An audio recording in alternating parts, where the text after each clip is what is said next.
As always, I like to start with punishers. These are your fastest, strongest moves by definition, and a lot of them are pretty good in neutral as well. So having these memorized and ready to go in quick situations, I think can go a long way.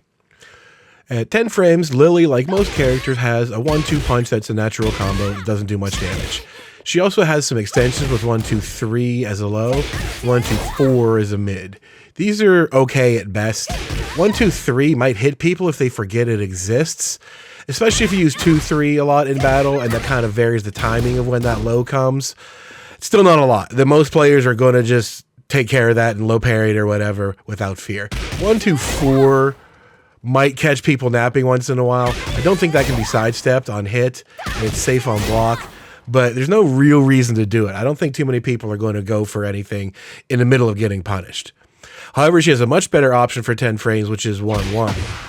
This puts her automatically back turned at +4, which is more than enough to run your mix up or to just, bait them and run away from it and make yourself some space.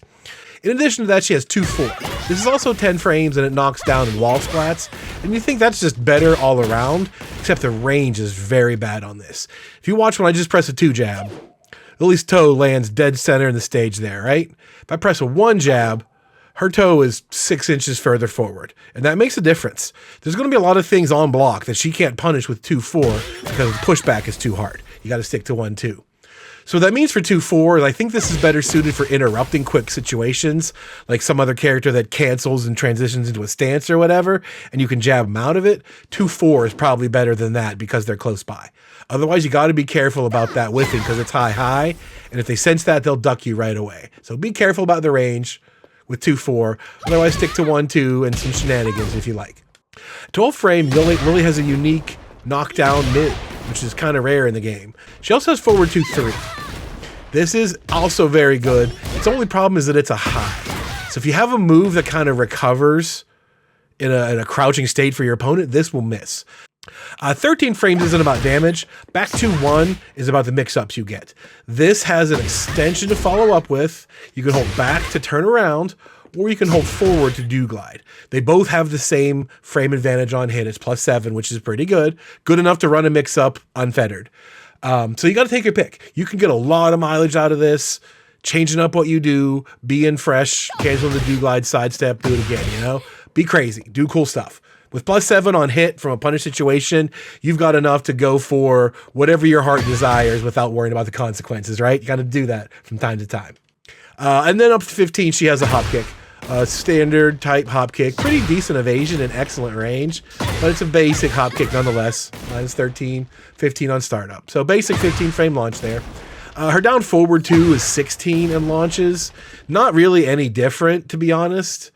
You can turn around and go into back turn quicker, but it's not a huge deal. If you want to just stick to the hop kick and every time you punch and sidestep and they whiff, you hop kick them, that's fine. You do not really need down forward 2, but it's there.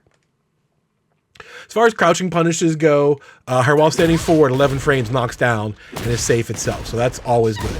You can just be doing this against everything, get your knockdown, and go about your day. However, at 13, while standing 1-2 is really good now because it has do glide.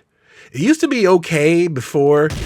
Like you could kind of go for that low like once a year, and they might get tripped up by it because they think, oh, he's never going to do the low, and that's it. So you still have that if you want it, but forward 1-2 and a do glide, this is +10. That's a really strong window for transition. You can do whatever you want out of do glide from while standing 1-2, so that's worth it.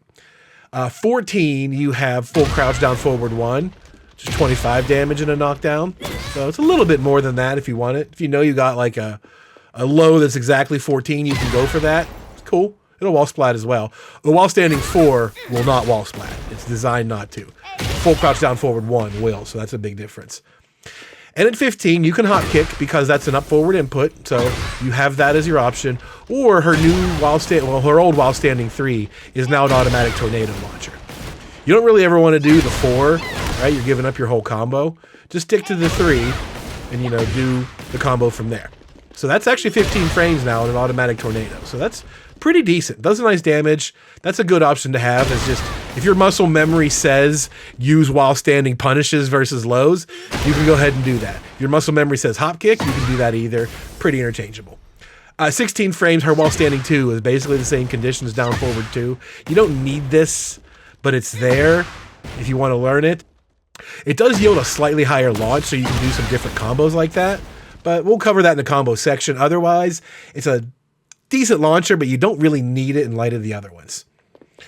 So just to recap, 10 has a knockdown, which is really good, and her while standing 4 is a knockdown, which is good. At 13, you get punishes that go right into good mix-up situations, and at 15, you get a launch. That's pretty much all you need to know. As far as whiff punishing, you pretty much want to tag everything you can with the hop kick because it's got excellent range. In shorter, close range situations, you maybe don't want to go for that. You can do forward 2, 3. Because you can do that on a sidestep as well. You cannot do a sidestep 1+2. That's a different move. Not as good if you're worried about the speed. So she does have forward 2, 3 to whiff punish in close quarters. And anything else long range, your 3 series, like 3-1, which you see as a heat engager, that's a pretty good whiff punish tool as well.